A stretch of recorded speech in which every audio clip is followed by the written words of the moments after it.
김 목사님 기도했어.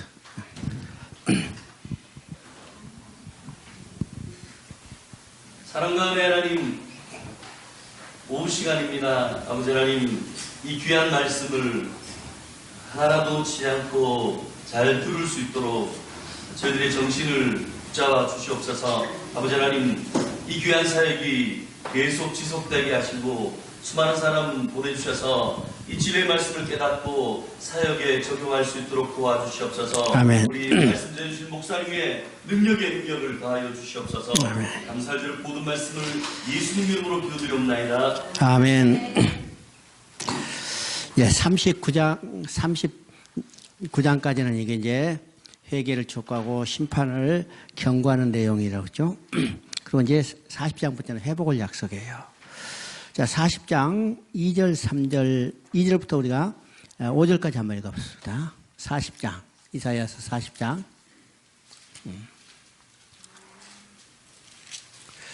40장 2절부터 5절까지. 너희는 예루살렘의 마음에 닿도록 말하며 그것에 외치라. 그 노역의 때가 끝났고 그의 죄악이 사함을 받았느니라. 그의 모든 죄로 말미암아 여호와의 손에서 벌을 배나 받았느니라 할지니라 하시니라. 외치는 자의 소리여 이르되 너희는 광야에서 여호와 길을 예비하라. 사막에서 우리의 하나님의 대로를 평탄하게 하라. 골짜기마다 돋아지며 산마다 언덕마다 낮아지며 고르지 아니한 곳이 평탄하게 되며 험한 곳이 평지가 될 것이요 여호와의 영광이 나타나고 모든 육체가 그것을 함께 보리라. 이는 여호와의 입이 말씀하시니라. 이건 회복이에요. 그렇죠? 그래서 이제 40장부터 우리가 회복을 쭉 약속하는데 우리 이제 성도들이 좋아하는 말씀이 40장, 43장 이렇게 나오잖아요. 그런데 이 핵심은 지금 우리가 읽었던 그 내용입니다.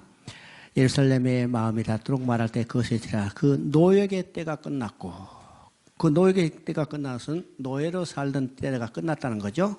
노예로 살던 때가 끝났고 그 죄악이 사함이 받았느니라.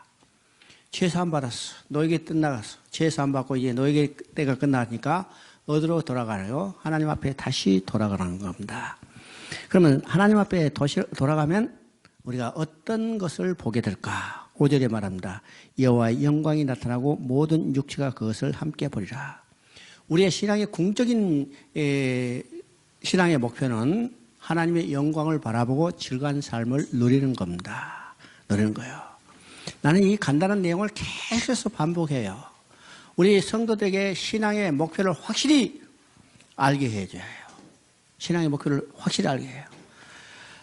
그래서 신앙의 목표, 그러니까 어떤 사람들에게 야, 신앙이 무슨 목표야? 그냥 걸어가게 살면 되지. 그러니까 안 돼요. 그렇게 살면 인간이 살 수 있어요? 인간이 걸어가게 스스로 아무리 살 수 없어요. 우리는 신앙의 목표를 바라보게 하시고 그것으로 인도하시는 예수님의 인도하심을 따라가는 거예요. 그래서 신앙의 목표가 분명할 때 어떤 환경에도 우리는 길을 잃지 않고 올바로 찾아갈 수 있죠. 그것은 신앙의 목표는 바로 하나님의 영광을 바라보고 즐거운 삶을 누리는 겁니다. 우리가 성경 전체를 볼 때 하나님의 창조의 목적을 가장 먼저 확실하게 알아야 한다고 그랬죠. 하나님의 창조의 목적. 하나님의 창조의 목적이 뭐라고 했어요? 인간을 자기 형상대로 지으시고 인간과 함께 살면서 교제하며 기뻐하며 즐거워하며 그의 영광을 드러내는 것이 하나님의 창조의 목적이에요. 그렇죠? 하나님의 영광을 드러내는 게 창조의 목적이에요. 그래서 자기 형상대로 지은 인간에게 뭘 말씀하냐면 내 백성을 지으시면 나의 영광을 찬송케 하렴이라. 이하 43장 21절이죠. 내 영광을 찬송케 하렴이라. 그러면 인간의 가장 중요한 것은 인간의 창조된 목적인 건 뭐냐면 하나님의 영광을 드러내는 거예요.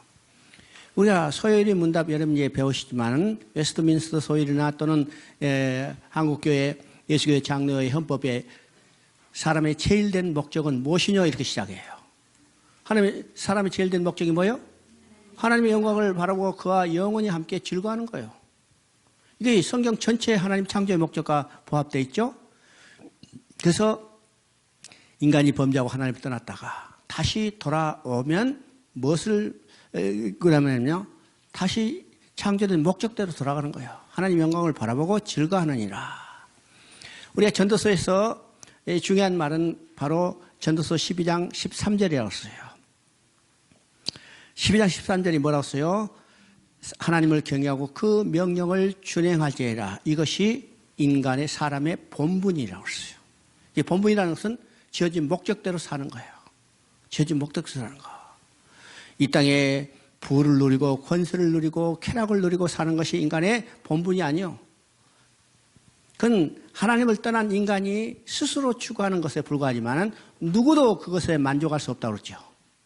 그러면 인간이 만족할 수 있는 것은 어딘가? 하나님께 다시 돌아가서 창조된 목적대로 본분대로 하나님의 영광을 바라보고 즐거운 삶을 사는 겁니다. 그러니까 지금 40장에서도 자, 노예의 때가 끝났어. 노예 시대.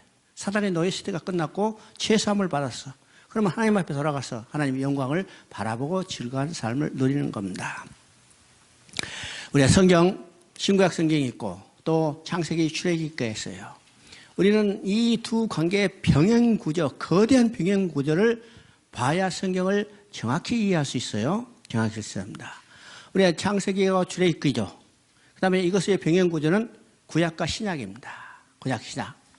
그러면 창세기하고 출애굽기가 어떻게 연결되어 있고 구약과 신약이 어떻게 연결되는가를 우리가 보게 되는 거죠. 그러면 창세기 때, 창세기 1장에서 창조로 시작됐어요.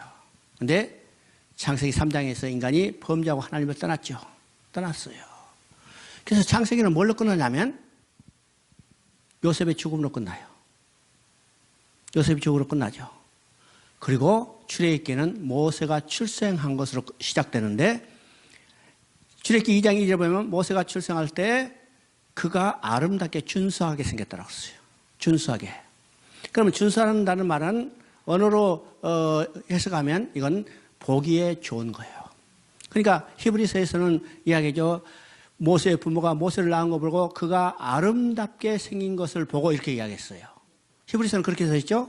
아름답게. 이 아름답게 또는 준수하다는 말은 언어적인 것으로 볼 때는 창세기 1장에서 나오는 반복되는 하나님 보시기에 좋았다는 말 같습니다. 그럼 모세가 태어난 것으로 하나님 보시기에 좋았다는 것은 다른 말하면 모세의 출생을 통해서 재창조의 역사가 시작됐다는 거예요. 재창조의 역사는 뭘로 쓴 거예요? 노예된 백성을 다시 돌아오게 하는 거예요. 돌아오게 하고 출애굽기 마지막에 성막을 완공하고, 그죠?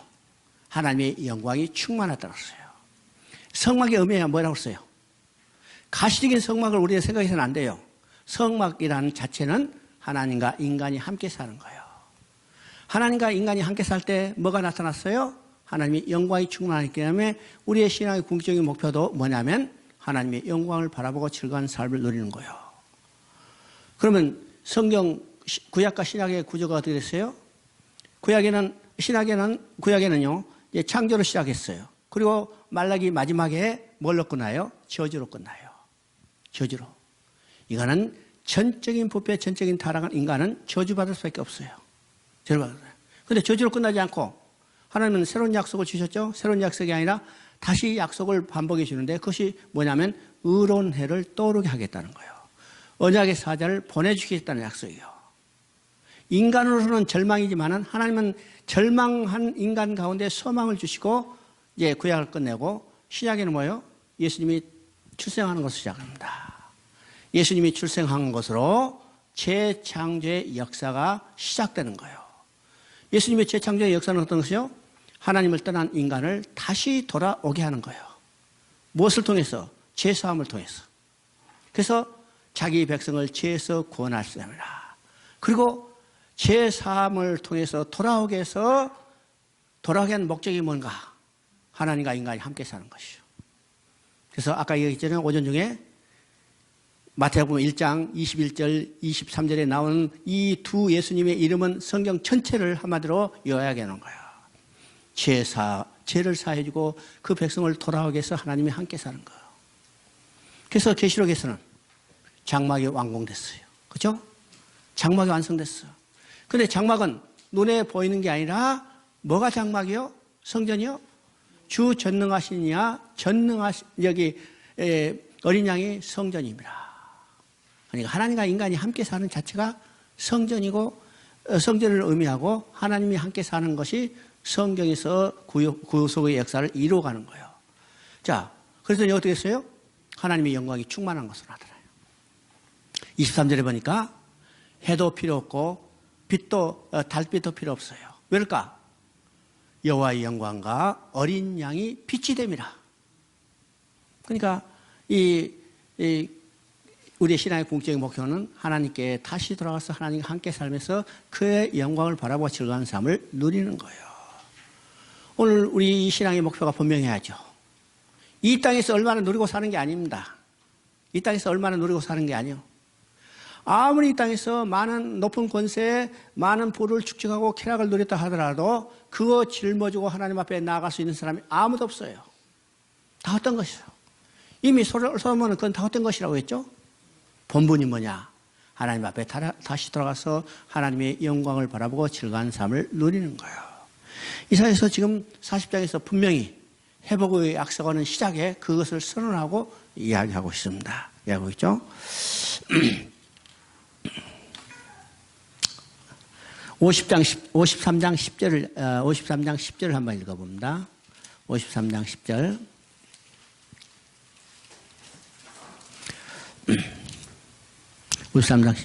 여호와께서 그에게 상함을 받게 하시기를 원하사 질고를 당하게 하셨은즉 그의 영혼을 속건제물로 드리기에 이르면 그가 씨를 보게 되며 그의 날은 길 것이요 또 그의 손으로 여호와께서 기뻐하시는 뜻을 성취하리라.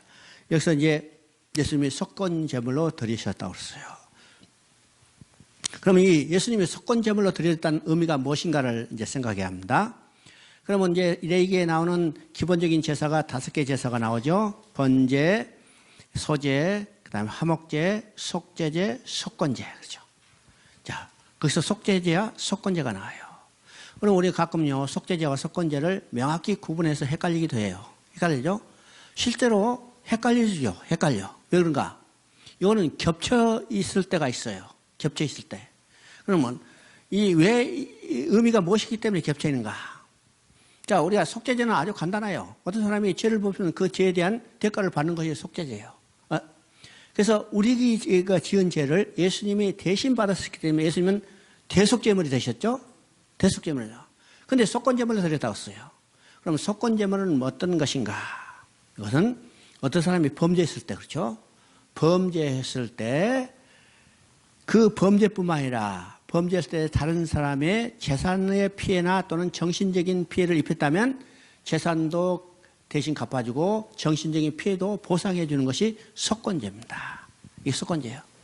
그러니까 어떤 사람이 범죄했다면 형사적인 책임뿐만 아니라 재산을 변상해 주고 정신적인 피해를 입혀주는 민사적인 문제까지도 있죠. 그러니까 이게 속건제예요. 그러니까 단독으로 죄를 나타나는 것뿐만 아니라 이게 복합적으로 나타나기 때문에 속죄제, 속건제가 혼합되기도 해요. 그런데 예수님은 우리를 위한 속건제물로 드려졌다고 했어요. 그러면 속건제물로 드려졌다는 의미가 무엇인가를 우리가 알아야 합니다. 그러면 하나님이 구속사역을 이루시는 하나님의 마음이 무엇인가를 우리가 깨달아야 해요. 이게 성경 전체에서 아주 중요한 의미예요. 그것이 이사야 48장 11절에 나오죠. 여러분 48장 11절 한번 읽어봅니다. 48장 11절 나는 나를 위하여 이를 이룰 것이라 어찌 내 이름을 욕되게 하여 내 영광을 다른 자에게 주지 아니하리라. 그렇죠? 하나님이 구속사역을 이루시는 가장 중요한 것은 하나님 자신을 위해서예요. 자신을 위해서. 그런데 내 이름을, 그렇죠? 내 영광을 다른 자에게 빼앗기지 아니라. 이 의미는 무엇일까? 자, 아담이 범죄함으로 사단의 유혹에 넘어가서 사단의 노예로 전락됐어요. 누구의 이름에 모독받았어요? 하나님 자신의 이름에 모독받았어요. 누구의 영광이 훼손됐어요? 하나님 자신의 영광이 훼손됐어요. 그러면 아담의 범죄로 인해서 모독받은 하나님의 이름과 훼손된 하나님의 영광을 누가 어떻게 회복할 것인가? 이게 구속사역을 이루는 하나님의 가장 중요한 마음이요. 자신의 이름과 자신의 영광을 회복하는 거예요. 바로 자신의 모독받은 이름과 훼손된 영광을 회복하는 것이 뭐예요? 속건제예요. 속건제. 범죄에 대한 대속물뿐만 아니라 모독받은 이름과 영광을 회복시켜주는 배상의 의미, 곧 이게 속건제입니다. 속건제배. 그러니까 속건제물로 드렸다는 것은 하나님의 구속사역을 이루는 가장 중요한 하나님의 뜻을 이루는 거죠. 이루는 거예요. 55장을 한번 읽어보십니다. 55장 1절 2절만 한번 읽어보십니다. 55장 오라 너희 모든 목마른 자들아 물러나와라. 돈 없는 자도 오라. 너희는 와서 사 먹되 돈 없이 값 없이 와서 포도야 젖을 사라. 너희가 어찌하여 양식 아닌 것을 위하여 은을 달아주며 배부르게 하지 못할 것을 위하여 수고하느냐. 내게 듣고 들을지어다. 그리하면 너희가 좋은 것을 먹고 설 것이며 너희 자손들이 기름진 것으로 즐거움을 얻으리라. 자, 이제 성부 하나님께서 초청하는 거죠. 초청하는 거요. 그러면 이건 이제 어디로 초청할 건가? 어디로 초청하는가? 바로 천국으로 초청하는 거예요. 그래서 성경은요, 하나님이 초청하는데 그 초청은 어디로 초청하는가? 곧 천국에 초청하는 거죠. 우리를 부르시는 거예요. 천국으로 다시 돌아가라는 거예요. 그래서 그 잔치 비유를 통해서 이야기를 합니다. 잔치 비유를 통해서. 그래서 여기 하나님이 초청하는 성경은 3번의 초청이 있는데, 물론 이제 다른 예로가 있지만은 똑같은 초청이 3번이 반복되는데, 그 초청은 구약에서는 성부 하나님의 초청이 있어요. 그것이 지금 55장 1절에 나오는 거죠. 55장. 오라 너희 모든 목마른 자들아 물러나오라. 돈 없는 자도 오라. 너희도 와서 사 먹되 돈 없이 값 없이 와서 포도주와 젖을 사라 그러죠. 이게 성부 하나님의 구약에서 초청이 있어요. 그리고 신약에서는요, 성자 하나님이 초청이 있고 성령 하나님이 초청이 있다는 거예요. 근데 그 초청의 내용은 똑같아요. 그렇죠? 자, 성자 하나님의 초청은 어디에 있어요? 요한복음 7장 37절에 너희 중에 누구든지 목마르든 내게 와서 마시라. 내게 와서 마시는 자는 그 배에서 생수의 강이 넘쳐 흐리라. 성자 예수님이 초청하죠.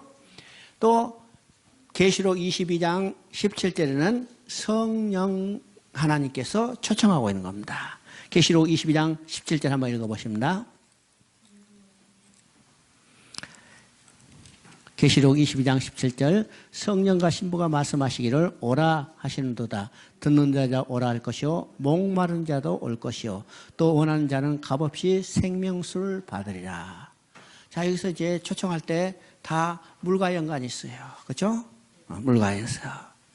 자, 우리는요, 물은 우리 생명을 지탱해주는 근원입니다. 밥 안 먹고는 살아도 금식해도요, 금식할 때 밥을 여기 안 먹어도 되죠. 물 안 먹으면 죽어요. 그렇죠?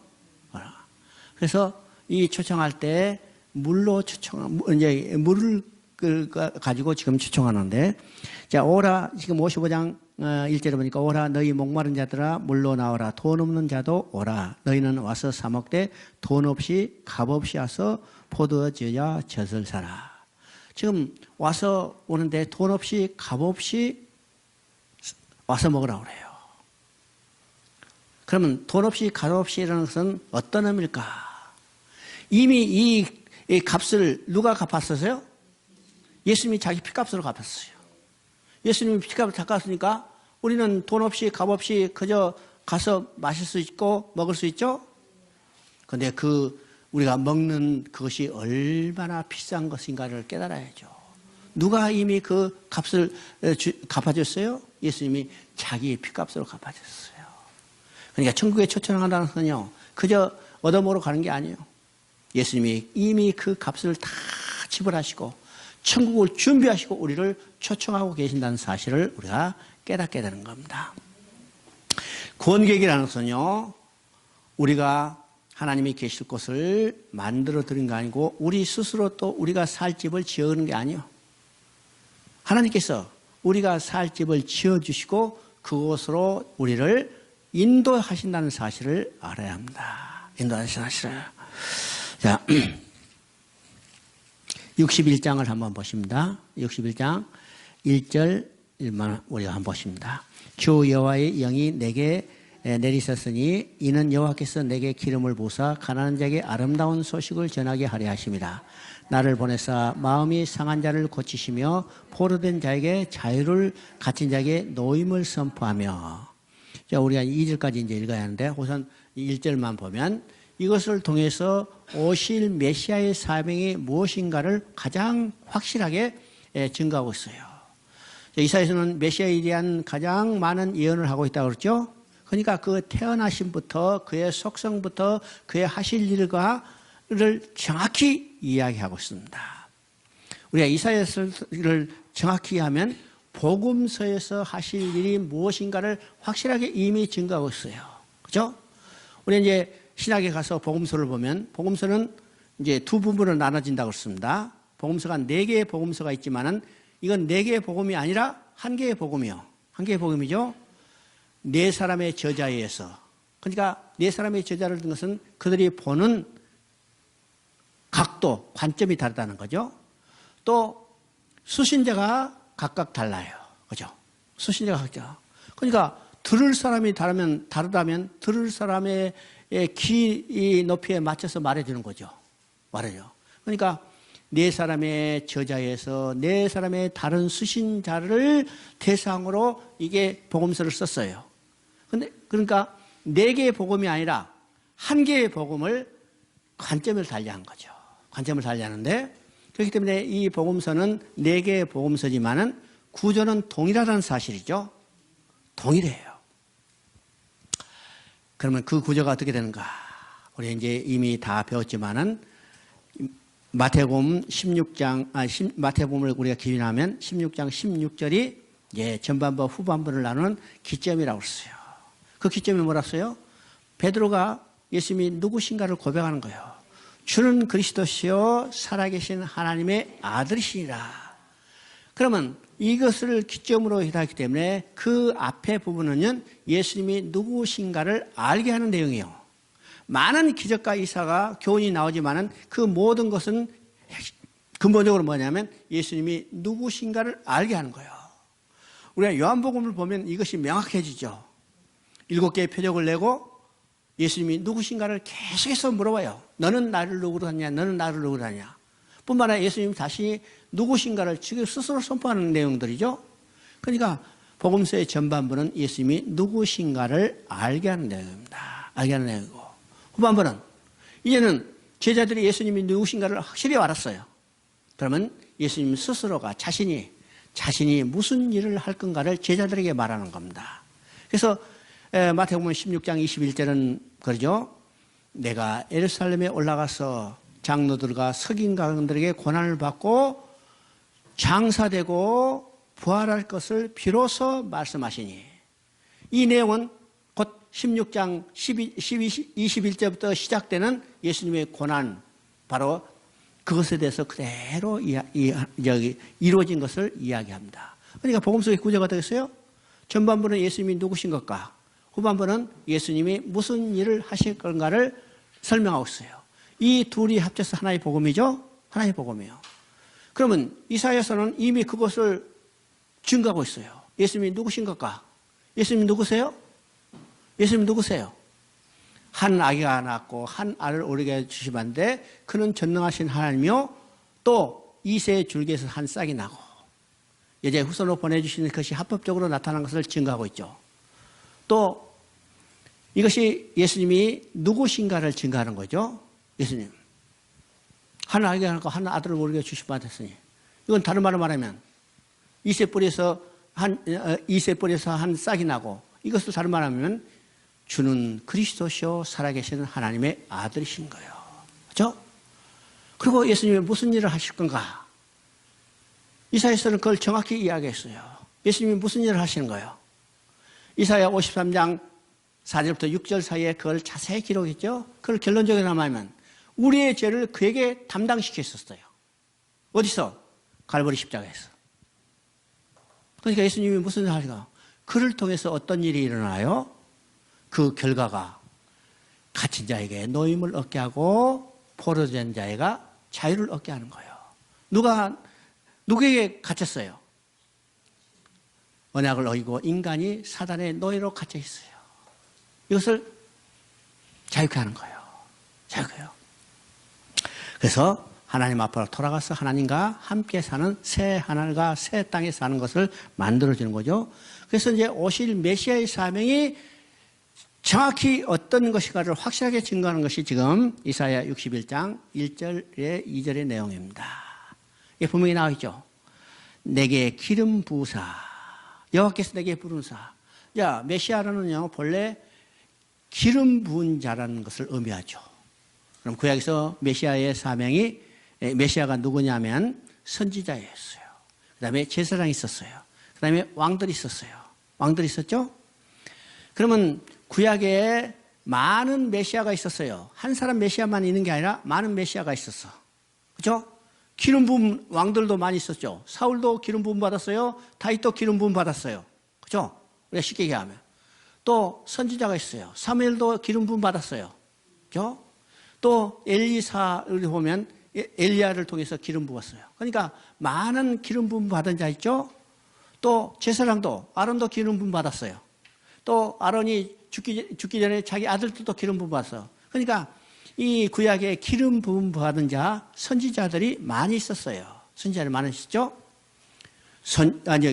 메시아들이 많이 있었어요. 제사장, 선지자, 왕들.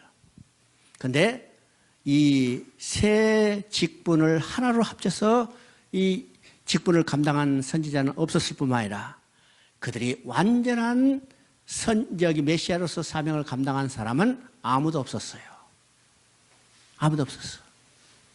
자, 메시아, 기름 부은 자, 이 세 직분이라고 했어요. 왕이 있고 선지자, 제사장이 있는데 그러면 왕의 사명은 무엇일까? 왕의 사명. 왕, 우리 대통령 사명 뭘까? 응? 통치라 하면 안 돼요.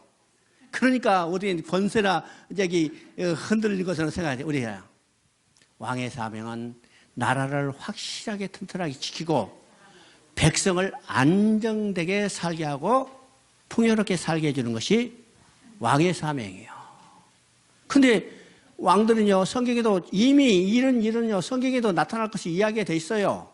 너희 사람 세운 왕 세우면 다 너희들 노예로 될 것이다. 이 얘기 이야기했어요. 지금이 이야기 아니에요. 하나님이 이미 사무엘을 통해서 사무엘상 여기 8장에 보면 여러분이 그 나와 있어요. 나와 있어. 이게 새로운 이야기가 아닙니다. 세상에 나타난 모든 것은요, 새 것이 하나도 없다. 이렇게. 그렇죠? 조금 기분 나쁘게 일할 뿐이죠. 그렇죠? 왕의 사명은 바로 그겁니다. 나라를 확실하게 지키고 백성들을 편안하게 잘 살게 해주는 것이 왕의 사명이에요. 일을 하려면요, 정말 밤샘잠을 못하고 일해야죠. 이래요. 근데 지금까지 세워진 왕, 누구도 이 사명을 감당한 사람이 없었어요. 누구도, 다윗도, 솔로몬도 아무도 없어요. 두 번째, 선지자요. 선지자는 뭐예요? 백성의 죄를 책망하고 회개를 촉구하고 심판을 경고해내요. 그런데 이 선지자가 아무리 외쳐도 백성이 회개하고 돌아왔어요? 죄를 끊었어요? 아니요. 그러면 선지자 중에서 아무도 그 사역을 감당한 사람이 아무도 없어요. 어떤 학자는 이야기합니다. 선지자 지금 이제 우리가 16명의 선지자 중에 성공한 사람은 요나 한 사람밖에 없다. 그래. 그죠? 요나 한 사람밖에. 하나님이 요나에게서 니느웨에 가서 예치라고 했죠? 회개하고 돌아오도록 이제 예치라고 했는데 요나가 도망갔지만 결국 가서 니느웨가 했으니까 니느웨가 회개에 돌아왔다. 니느웨도 결국은 끝났죠. 다시 돌아갔죠. 다시 악으로 떠났어요. 그러니까 선지자 사명도 아무도 완전하게 감당한 사람이 없어요. 그렇죠? 세 번째, 제사장이요. 제사장은 어떤 사명이요? 제사를 통해서 백성의 죄를 사함받게 하고 하나님 앞으로 인도하는 사명이 제사장의 사명이에요.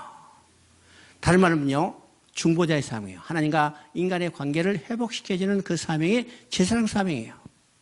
그런데 구약에 나오는 제사장 누구도 그 사명을 감당한 사람이 없죠. 누구도 하나님 앞에 나아가게 할 수 있는 사람이 아무도 없어요. 아무도 없었어요. 그런데 이 세계의 사명을, 이 세계의 직분을 하나로 가지고 이 하나로 가진 이 메시아의 사명을 완전하게 수행할 분은 오직 한 분, 예수 그리스도뿐이에요. 예수님이에요. 그래서 오실 메시아의 사명이 무엇인가 가장 확실하게 증거했는데, 자, 누가복음 4장에 보면 예수님이 공생애를 시작할 때 회당으로 올라가셨어요. 그렇죠? 회당으로 올라가서 성경을 들어 읽으시면서 읽으시고 난 후에 뭐라고 했어요? 내가 이것을 응하게 하려 하노라 했어요. 그 읽은 성경이 어떤 거냐면 이사야 61장 1절 2절입니다.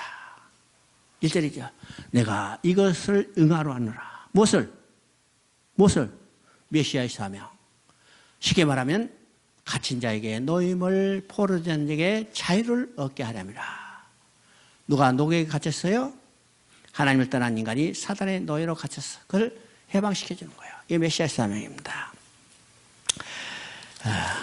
그 다음에 우리가 예레미야서를 보십시다. 예레미야.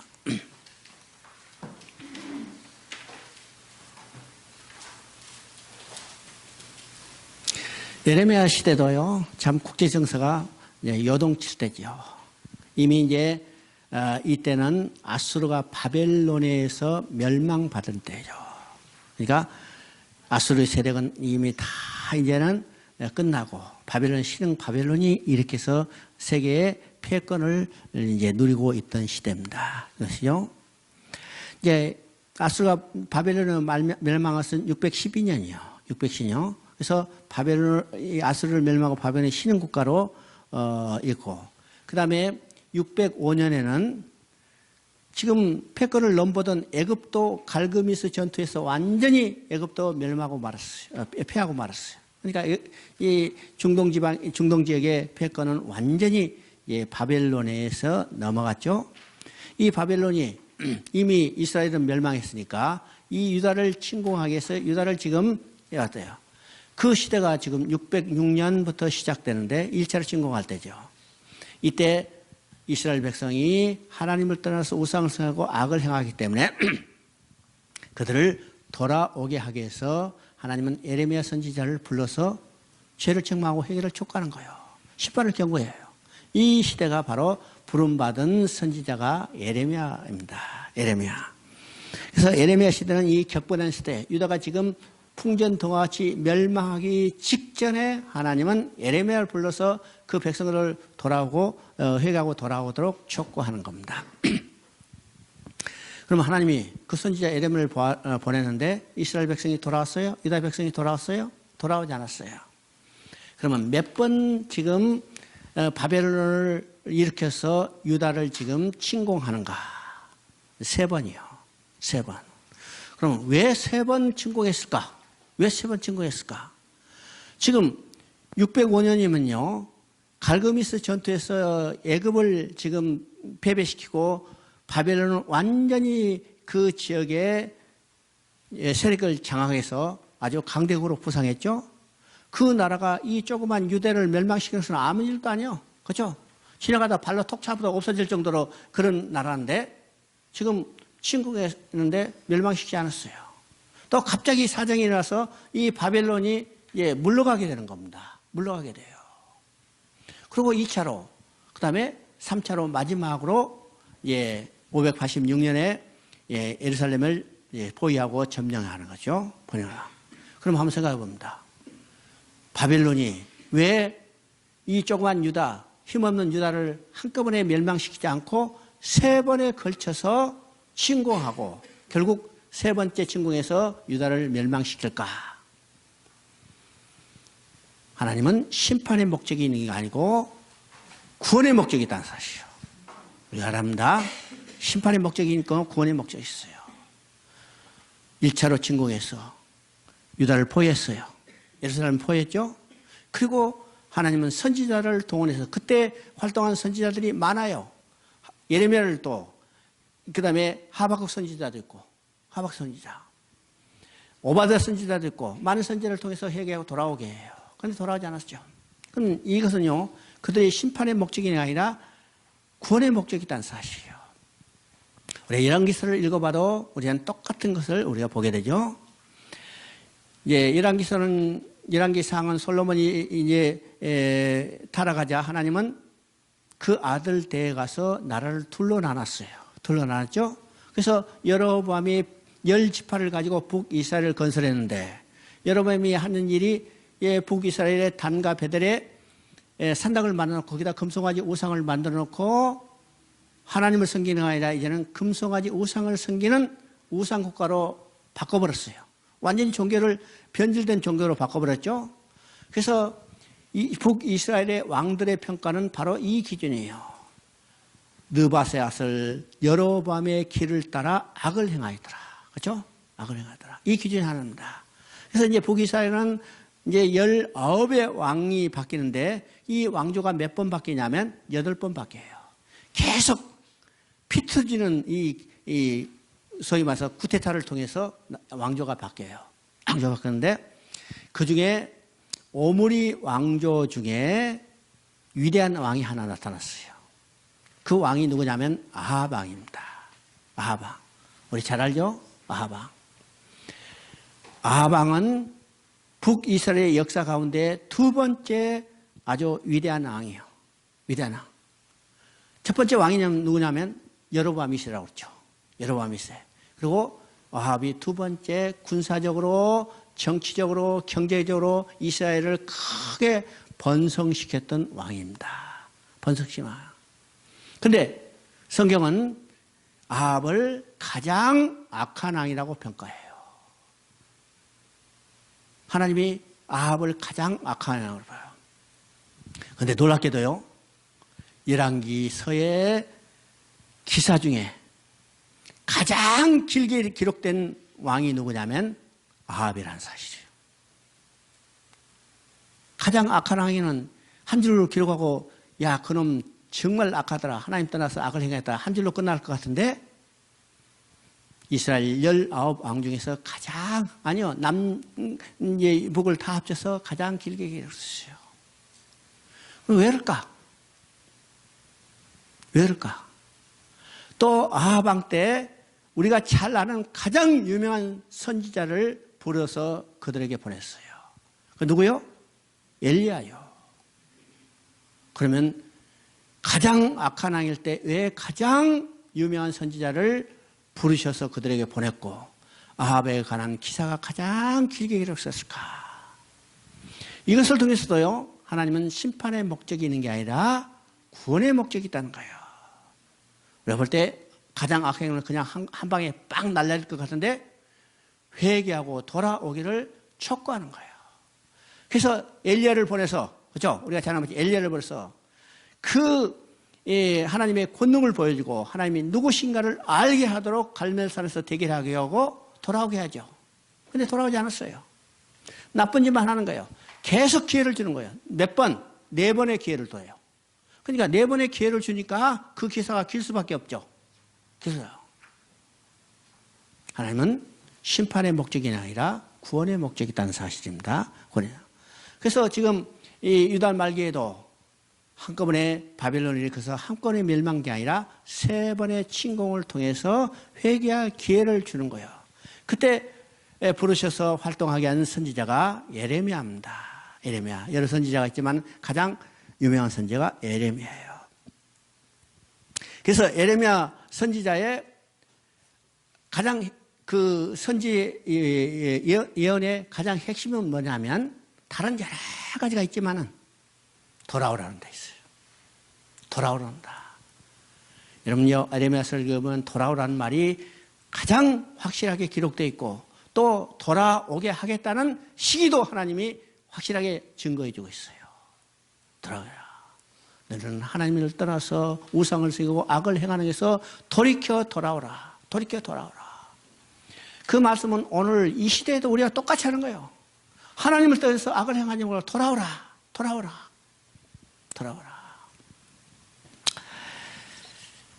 우리 이제 계시록을 보면요. 우리 이제 이 시대를 잘 볼 수 있어야 해요. 이 시대. 자, 시대 악해 간다. 이건 돌이킬 수 있는가? 이 악한 시대를 돌이킬 수 있는가? 아무도 돌이킬 수 없어요. 우리가 그거 알아야 합니다. 아무도 돌이킬 수 없어. 악은 점점 더 강해져 가요. 점점 더 행해해 가요. 그러면 이 시대에 우리가 해야 할 일은 뭔가? 이 시대에 해야 할 일은 뭔가? 복음을 전하는 일밖에 없다는 사실이에요. 복음을 전하는 일밖에 없어요. 다른 방법으로 하나님이 택하신 백성을 구해낼 수가 없다는 거예요. 아무리 재앙을 내려도 돌아오지 않아. 세상은 점점 더 악해가요. 여러분 보시오. 이제 계시록에 보면 6인가 6나팔과 7인가 7 나팔과 7 대접이에요. 이건 이제 보는 관점에서 이게 반복적인가 아니면 연속적인가를 이제 하는데, 오늘 이게 반복적으로 이야기해요. 오늘 많은 학자들이 반복적으로. 이건 어떤 거냐면, 6인은 앞으로 나올 재앙이 어떤 방법으로 나타날 건가 전체적인 그림을 보여주는 거예요. 말하면 파노라마를 보여주고, 그 파노라마 마지막 6번째 재앙 때, 6번째 산들이 흔들리고 지진이 나서 뜨는데, 누가 이 엄청난 재앙 가운데 설 자가 있느냐? 누가 능히 서리요? 그죠? 누가 능히 서리요? 6장 마지막에 딱 그 말이 있습니다. 누가 능히 서리요? 그죠? 근데 7장에 보니까 설자가 있다는 거예요. 설자가 있어요. 그럼 이제 나눠서 얘기하죠. 앞에 부분은 14만 4천이 있고, 뒤에 부분은 능히 셀 수 없는 많은 숫자예요. 그러면 앞에 14만 4천은 구약적 개념으로 이야기하고, 뒤에 부분은 신약적 개념으로 이야기합니다. 그러면 그건 다른 숫자가 아니라 한 숫자예요. 그러면 그 능히 셀 수 없는 많은 자는 누구예요? 어린 양의 피에 옷을 빤 자예요. 그럼 다른 말하면요, 믿는 자예요. 믿는 자만 하나님 앞에 설 수 있어요. 그걸 보여주죠. 그리고 8장 9장은 이제는 심판의 나타날 이 사건을 그림으로 싹 보여준 다음에 이제는 경고의 나팔을 부른 거예요. 경고의 나팔을 봐요. 자, 경고의 나팔을 부르는데 이제 9장 마지막에 보면 뭐라고 써요? 그들이 회개하지 않더라. 이건 놀라운 이야기죠. 우리가 볼 때는 그 엄청난 하나님의 심판 가운데도 회개하고 돌아오지 않아요. 회개해요. 이것이 인간이에요. 그러면 재앙으로 그들을 돌아오게 할 수 있어요? 돌아오게 할 수 없다는 것을 말해요. 그러면 돌아오게 할 수 있는 유일한 방법은 뭐냐? 그래서 10장, 11장은 복음을 증거하는 내용입니다. 복음을 증거하는 내용이에요. 복음을 증거했더니 어떻게인가? 성 10분의 1이 무너지고 죽은 자가 7천이더라 그랬어요.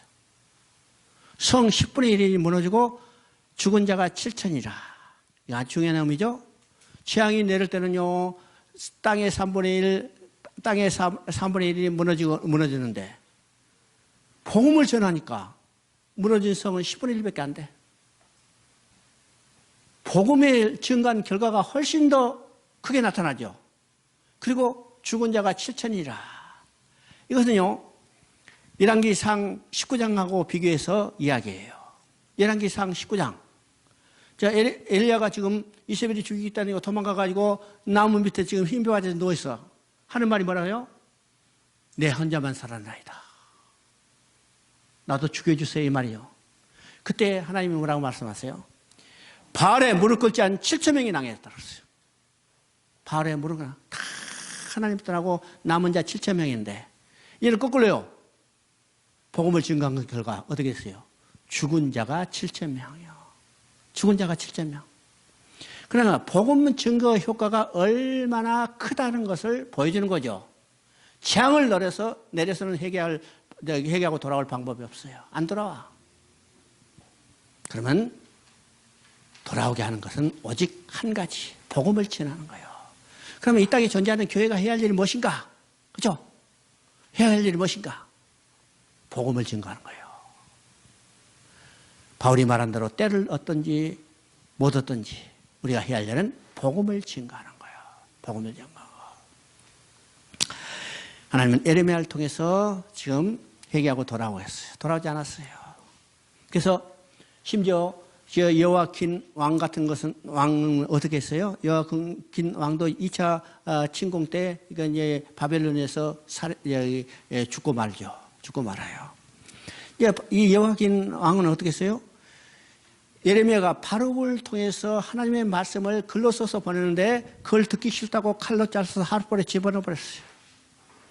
이 바로 그때 활동했던 거짓 선지자 중에 한 사람 하나냐는 예레미야가 지금 거짓말하고 또 지금 다 평안한데 왜 멸망한다고 외치냐? 외치지 말라고 그래요. 거짓말하고 있다고 그랬어요. 그럼에도 불구하고 예레미야는 크게 굴하지 않고 하나님의 말씀을 끝까지 전하는 거예요. 끝까지 전하는 거예요. 오늘도 우리도 마찬가지예요. 우리가 전할 것은 어떤 대만한 게 아닙니다. 끝까지 죽음을 아끼지 않고 복음을 전가하는 거예요. 우리가 계시록 12장 11절에 말하죠. 우리가 이길 수 있는 유일한 전술은 뭔가? 우리가 이길 수 있는 유일한 전술은 어린 양의 피와 그의 증거하는 말과 죽기까지 자기 생명을 아끼지 않고 할 때 우리는 이길 수 있어요. 이길 수 있어요. 예레미야도 그 일을 끝까지 감당합니다. 눈물로 그들이 돌아오기를 호소하죠. 뿐만 아니라 눈물로 돌아오기를 호소했지만 그들은 돌아오지 않고 결국 하나님의 징계를 받아서 예루살렘 성은 불타고 성전은 해파되고 그들은 포로로 끌려가는 거예요. 포로로 끌려가는 그 모습을 바라본 예레미야는 그 마음이 얼마나 참담하겠어요. 그러니까 눈물을 흘릴 수밖에 없죠. 그래서 예레미야 선지자는 우리가 다른 말로 눈물의 선지자라고요. 그 눈물이 흘려 있는 것이 여러 군데 나타나죠. 그 대표적인 것으로 9장 1절 한번 읽어봅니다. 9장 1절. 어찌하면 내 머리는 물이 되고 내 눈은 눈물 근원이 됐고 죽임을 당한 딸 내 백성을 위하여 취하로 울리로다. 우리도 날마다요 참으로 눈물로 기도하며 이 나라를 위해서 이 백성을 위해서 우리가 기도해야 해요. 기도해요. 우리가 할 수 있는 일은 그밖에 없어요. 그밖에 없어. 어떤 사람이 나라 구하겠다 대통령, 장로 대통령 해봤자 안 돼요. 안 돼요. 우리는 기도를 통해서 하나님의 궁일이 이 땅에 임하고 하나님의 손길이 이 땅에 임하기를 기도하는 방법밖에 없다는 사실을 우리가 깨닫게 됩니다. 예레미야 1장 10절을 한번 읽어보십니다. 예레미야 1장 10절. 보라, 내가 오늘 너를 여러 나라와 여러 왕국 위에 세워 내가 그것들을 뽑고 파괴하며 파멸하며 넘어뜨리며 건설하고 심게 하였나니라. 여기 선지자의 사역의 양면성을 이렇게 보여줍니다. 우리 선지서를 기록한 목적을 네 가지로 얘기하겠죠. 죄를 책망하고 회개를 촉구하고 심판을 경고하는 사역. 그 다음에 또 하나는 가장 중요한 것, 회복을 약속하는 사역이었죠. 그러면 앞에 세 가지 사역이 어디에 해당되냐면 내가 그것을 뽑고 파괴하며 파멸하며 넘어뜨리며, 그리고 이제 마지막에 회복을 약속하는 것은 건설하며 심게 하였느니라. 그렇죠? 이게 선지자 사역의 양면성을 우리에게 보여줍니다. 그런데 문제는요, 지금 뽑고 파괴하며 파멸하며 넘어뜨리는 것은 인간의 죄악 때문이에요. 인간의 죄악 때문이죠. 그런데 건설하며 심게 하였느니라, 이것은 하나님의 주권적인 역사입니다. 주권적으로 내가 돌아오게 하리라. 내가 돌아, 주권적인 역사죠. 근데 문제는 돌아오지 않았다는 데 있어요. 돌아오지 않았다. 돌아오게 하리라 했으나 돌아오지 않았다. 우리가 3장 7절 한번 읽어보십니다. 3장 7절. 그가 이 모든 일을 행한 후에 내가 말하기를 그가 내게로 돌아오리라 하였으나 아직도 내게로 돌아오지 아니하였고 그의 반역한 자매 유다는 그것을 보았느니라. 그건 이스라엘에 대해서 이야기합니다. 이스라엘 돌아오지 않고 멸망했어요. 그것을 누가 보냐면 유다가 보여요. 그러면 우리가 이제 열왕기 하에 보면 열왕기 하 17장에 호세아 왕 때 북이스라엘이 먼저 멸망하는 것을 보게 되죠. 그리고 남유다가 136년 동안 홀로 잔존하다가 결국 바벨론에서 멸망하는 것을 보게 돼요. 그러면 왜 북이스라엘을 먼저 멸망했을까? 바로 여기에 있어요. 북이스라엘이 멸망한 것을 보고 남유다가 회개하고 돌아오기를 기다린 시간이 136년이에요. 근데 그들도 돌아오지 않았어요. 돌아오지 않고 결국 하나님을 떠나서 우상을 행하다 하나님의 징계로 바벨론으로 징벌을 받고 포로로 끌려가는 거죠. 포로로요. 그의 반역한 자마 유다는 그것을 보았느니라. 북이스라엘이 멸망한 것을 보았느니라. 그러나 그들은 돌아오지 않았다는 거예요. 돌아오지라. 그러면 돌아오지 않은 그들을 위해서 어떻게 할까? 하나님은 많은 선지자를 보내서 돌아오게 하였어요. 돌아오라고 외쳤지만 그들은 돌아오지 않았어요. 그래요? 이것이 어디서 이 예를 볼 수 있어요? 우리가 마태복음 21장에 보면 어떤 사건이요? 어떤 사건? 주인이 종을 많이 보냈는데 포도밭에 있는 사람들은 보낸 종들을 다 죽여버렸어. 그죠? 이거 마찬가지예요. 그들의 보낸 사람을 받아들이지 않고 오히려 그 뜻을 어기는 것을 보게 되죠. 그래서 인간의 행위로 구원을 받을 수 없다는 것을 예레미야서도 지금 이야기합니다. 예레미야 13장 23절에 보면 구수인이 그의 피부를 표범이 그의 반점을 변할 수 있느냐 할 수 있을진데 악에 익숙한 너희도 선을 행할 수 있으라. 그러니까 인간의 행위로는 하나님 앞에 절대 나갈 수 없다는 것을 이미 이 예를 들어서 이야기한 겁니다. 그죠? 구수인, 흑인요. 이거는 흑인이 피부를 표범이 그 반점을 변할 수 있나. 요새는 정형수술에서 바꿀 수 있을지 몰라도, 그죠? 마이클 잭슨도 피부 바꿨잖아요. 근데 이때는요, 정형 기술이 발전하기 전이니까 도저히 안 되죠. 이건 도저히 불가능하다는 것을 이야기해요. 이건 인간의 행위로는 하나님 앞에 절대로 나갈 수 없다는 것을 이게 예를 들어서 이야기하고 있습니다. 그러면 인간의 행위로 돌아올 수 없는, 하나님 앞에 나아갈 수 없는 그들을 그냥 이제는 방치할 수 있는가? 아니라는 거예요. 아니에요. 우리가 자식을 잃으면 반드시 찾는 거죠. 찾죠. 모든 것을 다 팽개치고 자식을 찾는데 일생을 바쳐요. 일생을 바쳐. 참 그런 예들 많죠. 나는 이 TV 가끔 보면요. 그런 이야기들이 많이 있어요. 내가 언젠가 한 몇 년 전인가 한국에 와가지고 보는데 인간 극장인가 뭔가 아주 잔잔한 프로예요. 거기에 이제 TV를 틀어놓으니까 거기에 나와요. 강원도 산골짜기에 어떤 할아버지가 혼자 살아요. 혼자 살아. 그러니까 혼자 사니까 이제 사람들도 이상하게 그러니까 그 기자가 거기를 취재하러 갔어요. 취재하러 갔어요. 그래서 이제 그 사람의 인생을 거기다 이제 그렸는데 그 사람이 그때 얼굴 보니까 완전히 이제 그냥 사과 같죠. 사과. 나이도 굉장히 많이 보이는데 실제로는 그렇게 많지는 않은 것 같더라고. 근데 이제 기자가 물어봐요. 할아버지 왜 여기서 혼자 사십니까? 왜 밑으로 내려가지 않습니까? 그러니까 이제 자기 인생을 쭉 이야기하는 거예요. 자기가 이제 25살 때 이제 결혼해서 그 동네에서 살았어요. 자기가 그때 살 때는 그 동네가 이제 몇십호 됐다는 거예요. 몇십호는 안 돼도 하여튼 많은 사람이 살았는데 그 동네에 사는 사람들이 뭐냐면 그 강원도 산골짜기니까 약초 캐고 산나물 캐서 그거를 이제 장에 나가가지고 팔아서 생계를 하는 거예요. 생계를 이제 필요한 생필품 사고 사는데 이제 장 때는 한 5장이니까 5일장이니까 열심히 일해서 그걸 약초를 캐고 산나물 캐서 이제 시내 읍내 가서 장에서 파는 거예요. 장에서 파는 동안에 이제 자기 아들 그때 5살쯤 됐다는가 하여튼 데리고 갔는데 얘가 산골짜기에서 일다가 장터 가니까 뭐 신났죠. 그러니까 이제 이 두 부부는 그거 파는데 정신이 없고 이 아들놈은 온 장터 다 돌아다녀요. 그러니까 이제 몇 번 그러니까 돌아오니까 이제 신경도 안 쓰고 두 부부는 이게 물건 파는데 정신이 없는데 자 물건은 이제 팔고 저녁 때 되니까 해지니까 이제 보따리 싸가지고 올라오니까 찾아보니까 아들이 없어. 아들이요. 그래서 아들 이제 다 챙겨주고 다 아들 찾으러냐. 밤새 찾았겠죠. 못 찾아. 그러니까 이제 범위를 넓혀서 쭉 찾는데 못 찾는 거예요. 전국 곳곳을 다 돌아다니면서 못 찾았어요.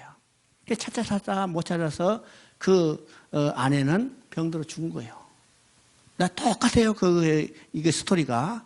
그 송지혜라는 그 자매 아버지도 작년에 메르스 걸렸는데, 그것도 딸 찾다가 지금 그 마누라는 죽었어요. 이제 할아버지도 그 아들 찾다가 죽었어요. 그래서 이제 혼자 살게 되는 거죠. 혼자 살아요. 그러니까 이제 도시화되고 살기만 하니까 거기에 살던 동네 사람들은 한 사람 한 사람 도시로 빠져나가는 거예요. 한 사람 한 사람. 그래서 자기도 이제 가고 싶은데 가지를 못하는 거예요. 왜 가지를 못할까? 혹시 그놈이 옛날을 기억하고 거기 찾아올지 모른다는 거예요. 찾아올지 모른다. 그리고 집도 완전히 다 이제 쓰러질까요? 그러면 할아버지 왜 집이라도 좀 고치고 사시지 그랬어요. 그랬더니 만약 집을 고쳐버리면 그놈이 찾아가지고 우리 아버지 여기 부모가 살지 않는구나 생각하고 돌아갈 수 있다는 거예요. 자기는 이제 맨날 돌아다니니까. 그래서 집도 고치지 않고 그 일을 떠나지 않고 산다는 거예요. 그래서 하는 말이 내 죽기 전에 그 아들 한 번만 봤으면, 이게 소원이요. 마지막 말이. 이게 누구의 마음이요? 부모의 마음이요. 이게 하나님 마음이죠. 돌아오지 않는 그들을 누가 돌아올까? 하나님 자신이 돌아오게 하는 거예요. 자신이 돌아오죠. 그래서 언제 돌아오게 할 건가? 그것이 29장 10절에 말하고 있습니다. 29장 10절, 내가 70년이 차면 너를 내 있는 곳으로 돌아오게 하리라. 누구를 통해서 돌아오게 할 건가? 그것이 23장 5절에 나와 있습니다. 23장 5절 한번 읽어보십니다.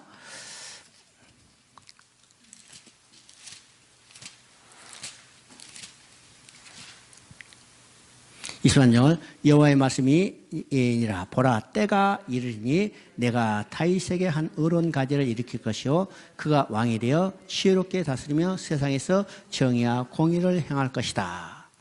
그러면 돌아오지 않는 그들을 버려준 게 아니라 하나님 자신이 돌아오는데 누구를 통해서 돌아오느냐면 다윗에게 한 의로운 가지를 일으키시며. 그러면 지금 다윗에게 한 의로운 가지를 일으킨다는 것은 누구를 이야기해요? 오실 예수 그리스도를 이야기해요. 그러니까 선지서에서 예언의 이중성, 복합성을 이해해야죠. 그래야 선지서를 제대로 이해할 수 있어요.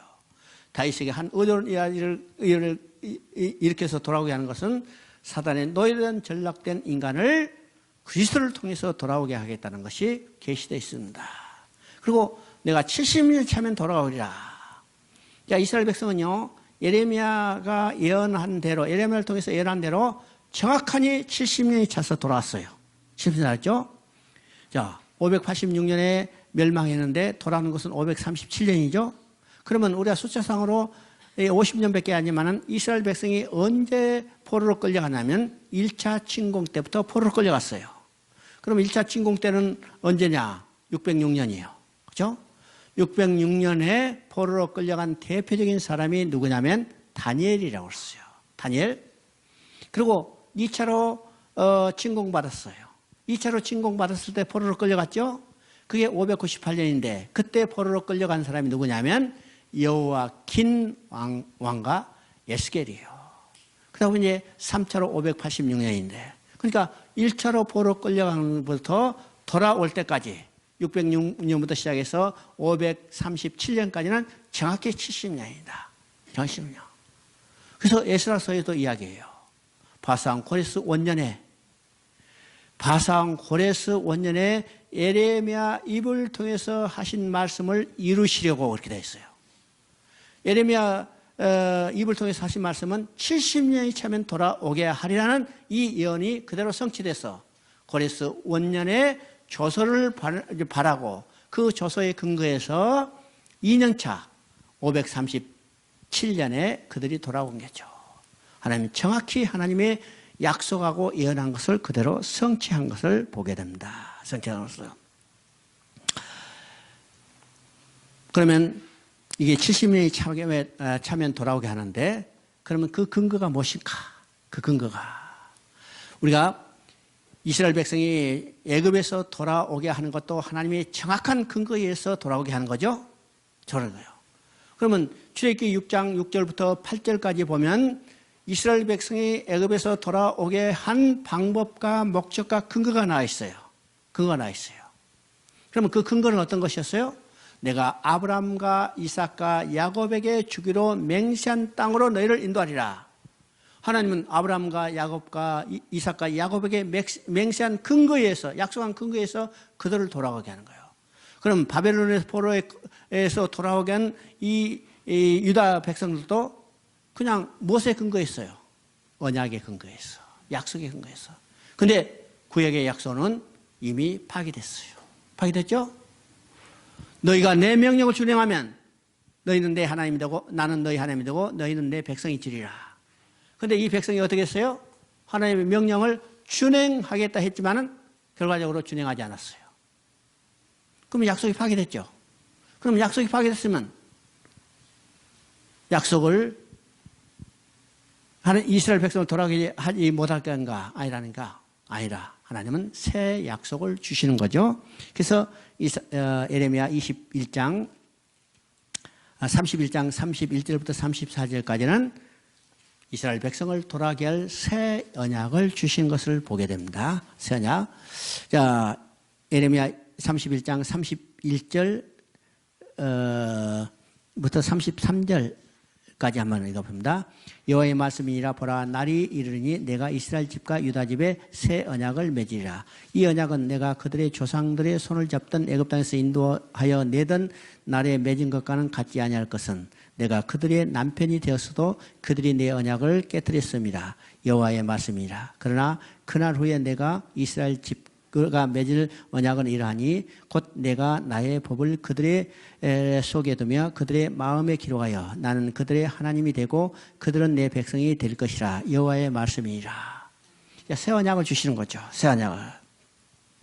그러면 이 새 언약의 근거에서 새 언약의 중부로 누가 오시냐면 예수 그리스도가 오시고 예수 그리스도를 통해서 사단에 노예된 인간을 해방시키는 것을 이제 증거하고 있죠. 그러면 새 언약과 옛 언약이 어떻게 다를까? 그렇죠?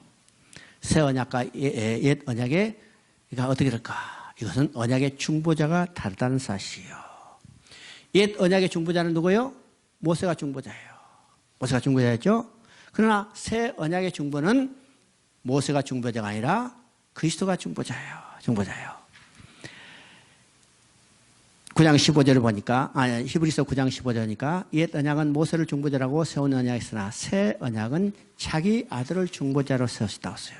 그럼 자기 아들은 누구예요? 바로 예수 그리스도예요. 그래서 히브리서에서는 이건 예수 그리스도를 가리켜서 더 좋은 언약의 중보자이라. 그래서 더 좋은 언약이라고 해요.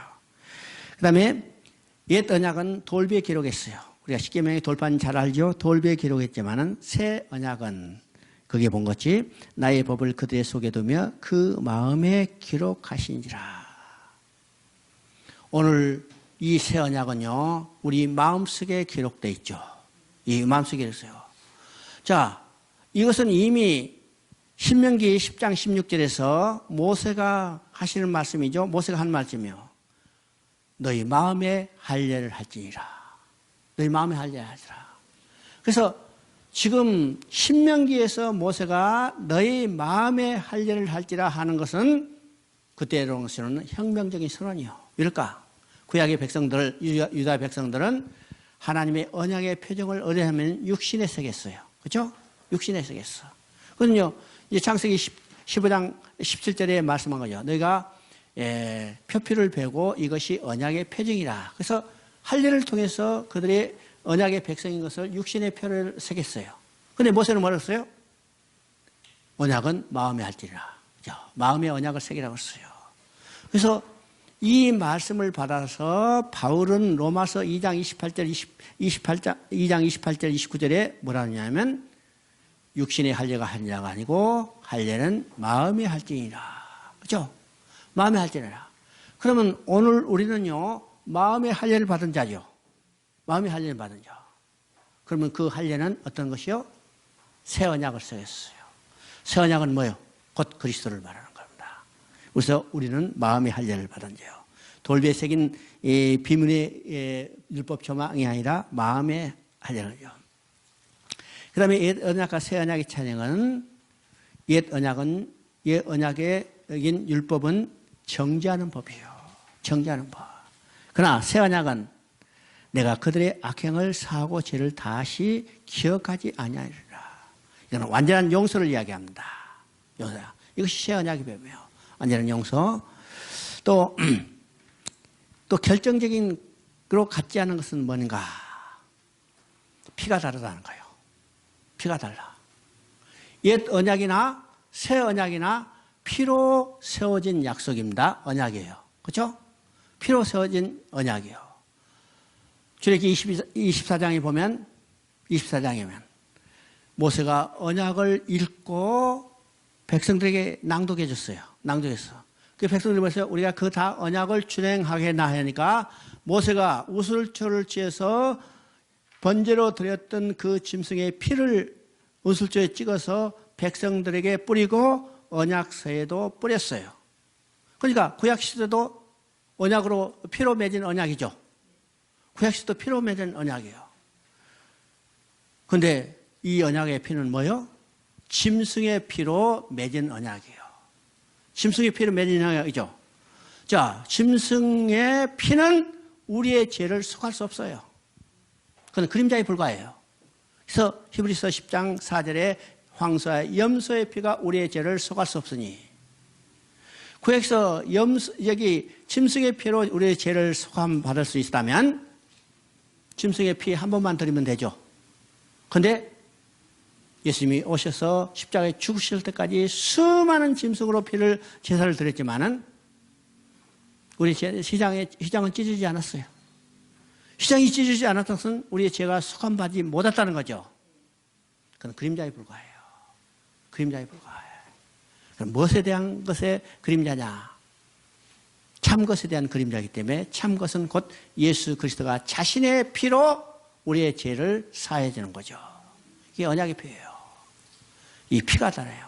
구약에는 짐승의 피라로 언약을 맺었지만은 신약의 언약은 예수님이 자신의 피로. 그래서 복음서의 성만 장면을 보면 어떻게 이야기해요? 예수님이 잔을 나누면서 이 잔은 너희를 위하여 흘린 내 새 언약의 피니 받아 마시라. 예수님 피가 바로 새 언약의 피라는 사실입니다. 그래요. 33장 21절, 21절을 한번 읽습니다. 33장 20절, 21절. 20절, 21절. 여호와께서 이와 같이 말씀하시니라. 너희가 능히 낮에 대한 나의 언약과 밤에 대한 나의 언약을 깨뜨리며 주야로 그때를 잃게 할 수 있을진데 이제 종 다윗에게 세운 나 언약도 깨뜨려 그에게 그의 자리에 앉아 다스릴 아들이 없게 할 수 있겠으며 내가 나를 섬기는 내인 제사장에 세운 언약도 파할 수 있으리라. 이것은요, 새 언약에 세운 언약은 절대로 성취된다는 것을 확신을 주는 거죠. 그렇죠? 낮에 대한 나의 언약과 밤에 대한 나의 언약. 그래서 자연 현상을 통해서 자연 현상도 변하지 않는데 내가 너에게 세운 언약은 절대로 변하지 않고 성취되는 것을 확신시켜주고 있습니다. 예레미야 33장 앞으로 다시 돌아가서 2절 3절 읽어봅니다. 이 일을 행하시는 여호와 그것을 만들어 성취하시는 여호와 그의 이름을 여호와라는 이가 이같이 이르시되 너는 내게 부르짖자 내가 응답하였고 내가 알지 못하는 크고 은밀한 일을 내게 보이리라. 이거는요, 하나님이 자기가 주신 언약을 반드시 성취한다는 것을 다시 확신시켜 주는 겁니다. 그렇죠?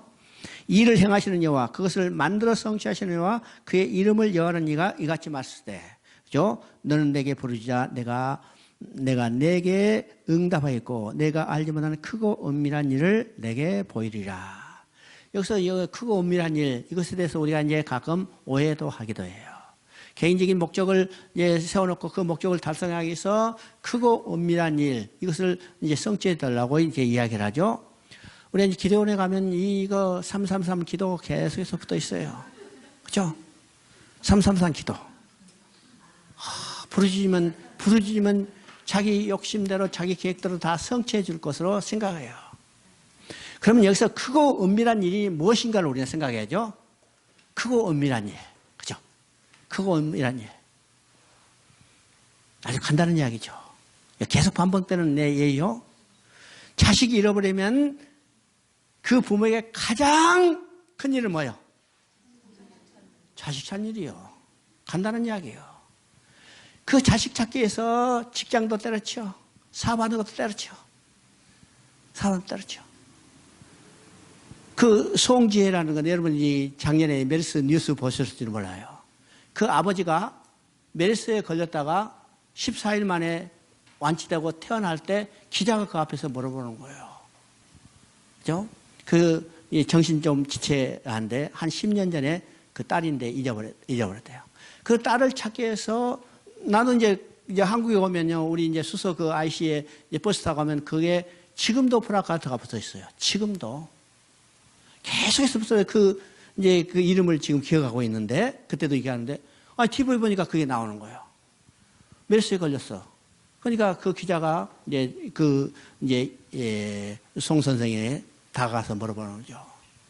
자, 이런 일을 당했는데 앞으로 선생님 또 어떤 일을 하실 건가? 그 놀랍게도요. 그게 이제 어떤 조그만 사업을 했던 것 같아요. 그분이. 하는데 잘 잊어보자 모든 걸 다 팽개치고 온 돌아다닌 거예요. 10년 동안. 그죠? 10년 동안. 그러다가 메르스 걸렸어. 그런데 이제 참 은혜로 이게 나아가지고 태어나는데 기자가 물어보는 거예요. 선생님 이런 일이 있는데 앞으로 이제는 몸도 성하지 못하실 텐데 무엇을 하시겠습니까? 한마디요. 내 딸 끝까지 찾아야죠. 한마디요. 내 딸 끝까지 찾아야죠. 자식을 잃어버린 부모에게는 가장 큰 일은 자식을 찾는 일이에요. 그러면 하나님께서 가장 큰 일은 뭘까?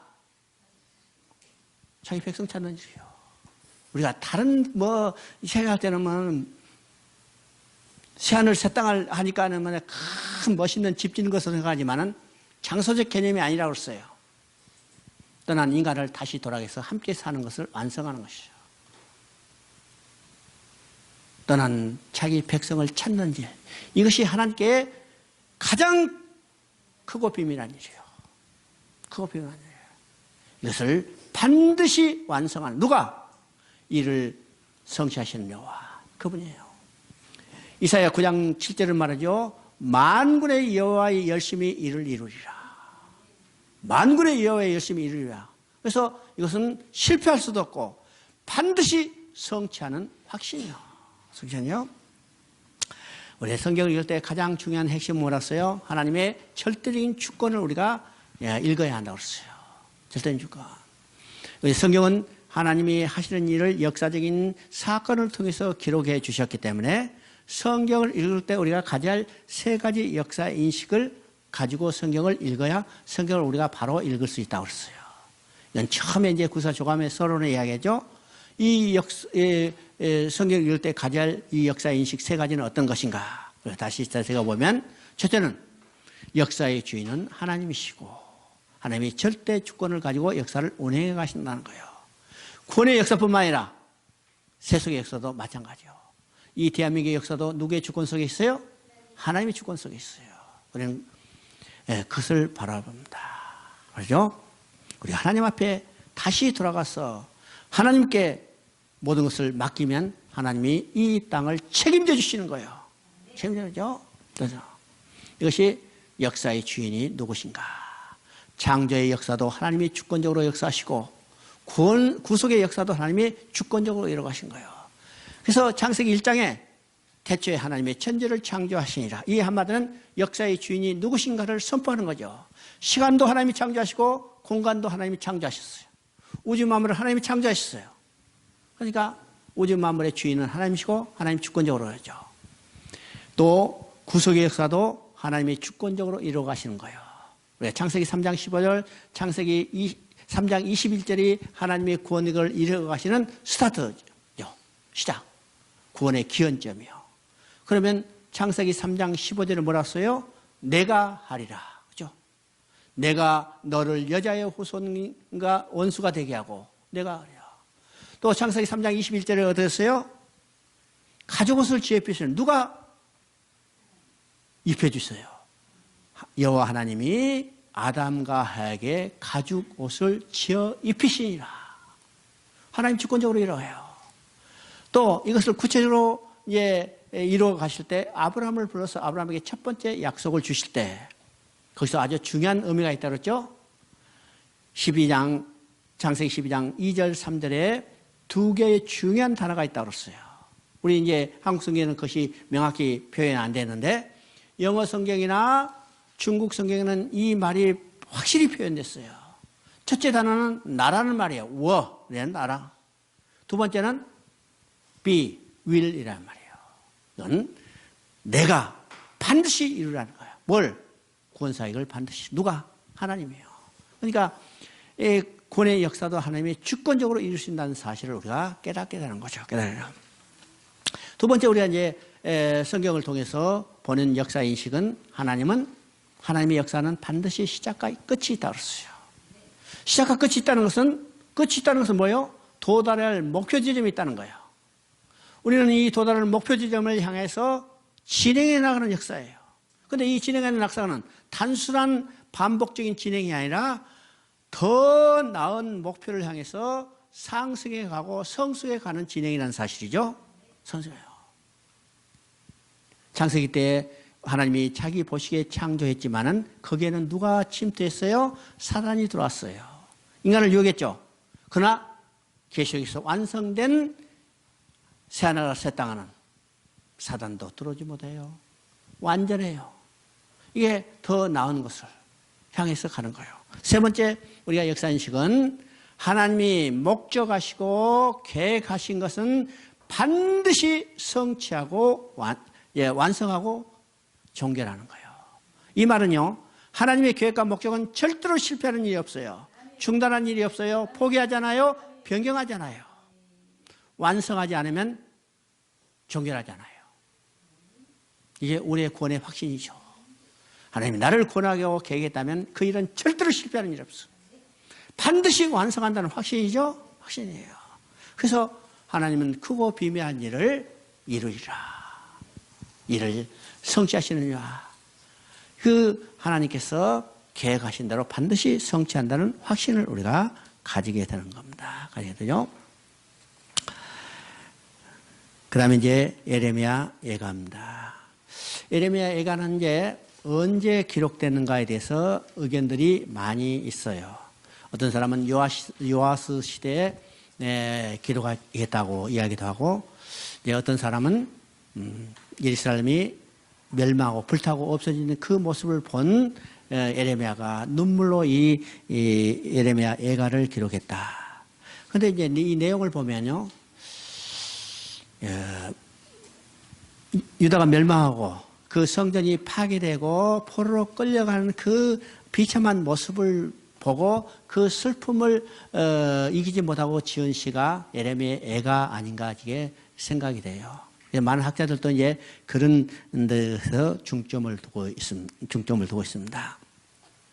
그러니까 예레미야가 예루살렘의 비극적 결말을 목도하고 그 비통함을 시로 표현하는 것이 예레미야 예가다. 그죠? 그래서 이제 이게 전부 5장으로 되어 있는데 5장마다 나름대로 예레미야의 그 애통한 심정이 표현됐어요. 근데 많은 학자들은 1장부터 4장까지는 비탄시고 만야가 5장은 예레미야의 하나님 앞에 기도하는 기도시다. 이렇게 이야기를 합니다. 예레미야는 예레미야 예가를 통해서 하나님의 심판으로 인해서 지금 예루살렘이 불타고 유다가 멸망했지만은 반드시 그 다음에는 회복해 주실 것은 확신을 가지고 있다는 사실을 우리가 보게 되는 거예요. 확신하죠? 바로 그 회복시켜 주실 것을 노래로 이야기한 것이 예가다. 그러니까 예가 속에 우리는 슬픔만 보는 게 아니라 그 속에서 슬픔 속에서도 뭘 가지고요? 반드시 회복시킬지라는 소망을 가지게 되는 거예요. 소망을 가지는 거예요. 그러니까 예가를 읽을 때 절망의 시가 아니라 뭐요? 소망이시라는 거예요. 소망이시. 성경은 반드시 절망으로 끝내지 않고 인간으로는 절망할 수밖에 없죠. 인간의 행위로 봐서는 절망할 수밖에 없어. 그러나 인간의 행위로 절망할 수밖에 없지만은 하나님은 그 절망을 절망으로 끝내지 않고 소망을 주고 있다는 사실을 우리가 깨닫게 된 거예요. 그렇기 때문에 우리가 구원의 확신이 있죠. 내 자신을 볼 때는 어때요? 절망할 수밖에 없어. 그러나 우리는 누구를 봐요? 나를 회복시켜주는 구원의 신 하나님의 손길을 볼 때 우리에게 소망이 있는 거예요. 그러니까 우리는 누구를 봐요? 인간 나를 보는 게 아니요. 누구를 봐요? 나를 회복시키는 하나님의 손길을 봐요. 이것이 우리의 신앙입니다. 그런데 오늘 많은 성도들이 누구를 쳐다봐요? 자기 자신을 쳐다봐요. 자기 자신을 쳐다보니까 흔들리죠. 흔들려. 절망이요. 그래서 저는 이제 강조하지만 신앙의 목표를 바라봐야 해요. 신앙의 목표. 지금 히브리서에서 바로 그 이야기예요. 히브리서 6장 19절에 보면 이 소망이 우리의 영혼의 닻이라고 그랬어요. 영혼의 닻. 그렇죠? 이 소망이 우리의 영혼의 닻이다. 그러면 이 소망은 어떤 것이요? 하나님 앞에 돌아가서 하나님의 영광을 바라보고 즐거운 삶을 누릴 것이 우리의 소망이에요. 그죠? 이 소망, 그것을 바라볼 때 우리가 이 땅에 살면서 우리 마음과 몸이 절대로 요동치지 않도록 붙들어주는 닻이라는 거예요. 닻은 뭐예요? 저 바닷가에 가면 배가 떠내리지 않도록 붙들어주는 것이 닻이죠. 닻은 이제 두 가지죠. 항구에 부두에 있는 이 닻이 있는가 하면 배 자체가 가지고 있는 닻도 있죠. 달. 이게 딱 붙들려 있을 때는 어떤 태풍에도 해리도 떠내려가지 않아. 그러나 이것이 약할 때는 적은 파도에도 흔들려 떠내려가는 거예요. 떠내려가요. 저는 이제 출생이 이게 바닷가 출생이에요. 그죠? 바닷가 출생. 여기 이 단 이야기 하면요. 나는 비행기나 기차보다도 비행기를 먼저 본 사람이고 배를 먼저 본 사람이니까. 그죠? 내가 기차를요. 초등학교 이제 졸업 무렵에 광주로 시험 보러 갈 때 이 버스를 타가더니 그 옆에 이제 나주로 가니까 기차가 지나가요. 처음 보잖아요. 새까만 것이 쫙 하는 게 뺑 하니까 놀래가지고 만세 불렀어요. 기차. 신기하잖아요. 이 닷, 영혼의 닷. 이것이 우리의 소망이 영혼의 닷이에요. 그러니까 우리의 신앙의 목표, 그 목표를 바라보는 것이 우리 소망이죠. 소망. 이 소망이 분명해야 합니다. 분명해요. 성경은 바로 우리에게 절망을 주는 책이 아니라 이 소망을 주고 있는 책이기 때문에 우리 이 소망을 바라봐야 해요. 바라봐야 해요. 6장 19절에 이 소망을 바라봐요. 근데 우리는요, 지금 신앙생활이 영혼의 닻을, 소망을 바라본 게 아니라 지금 눈에 보이는 현실을 바라보는 거예요. 현실을 바라봐. 그러니까 어떻게 해요? 흔들리는 거죠. 흔들리는 거. 내가 이제 전에 어떤 이야기를 들으니까 이제 쟁기 가는 이야기를 했어요. 쟁기 가는 이야기. 야, 어떤 아들이 시골에 사는데 도시로 학교 갔어. 부모가 참 농사 지면서 이 아들 하나는 제대로 키우겠다 해가지고 지금 도시로 학교 보냈어. 이 아들이 이제 도시에서 학교 다니다가 이제 방학 때 오니까요, 자기 아버지 참 애써서 일하는 거 보니까 안타깝죠. 그래서 이제 아버지 도와주겠다. 마침 아버지가 논에 가서 이제 서로 쟁기 가라. 야, 내가 얘기했죠. 자기 아버지보다 힘세지 이제 고등학교 정도 됐으니까. 그래서 내가 아버지 내가 이제 오늘부터 장기게 할게요. 그랬더니 아버지가 하는 말이, 야, 아무나 하는 게 아니다. 그랬더니 아니요, 네, 이제 하세요. 그러니까 아버지가 모른 척하고 그럼 네가 한번 해봐라 하고 이제 논둑으로 가면서 하는 말이, 야, 멀리 보고 쟁기 갈아라 그랬어요. 멀리 보고. 그러니까 이게 건설로 듣고 쟁기를 딱 대니까 성공하니까 이게 힘들잖아요. 그러니까 꼬리만 쳐다보고 앞에 보고 하는데 한 번 가니까는 완전히 갈치자로 됐어요. 그래서 아버지가 그 논둑에서 담배 피우다가 야 이놈아 멀리 보고 가라 그랬어요. 멀리 보고. 그러니까는 이제 뭘 보고 가느냐면 소 대가리를 보고 가는 거예요. 소 대가리. 소 대가리 봐도 그게 또 삐뚤거리잖아요. 그러니까 아버지가 야 이놈아 저 앞에 있는 산 보고 가라 그러잖아. 산 보고. 그러니까 그 말 듣고 저 앞에 있는 산을 목표로 해서 보고 가니까 똑바로 가는 거예요. 우리 신앙도 마찬가지예요.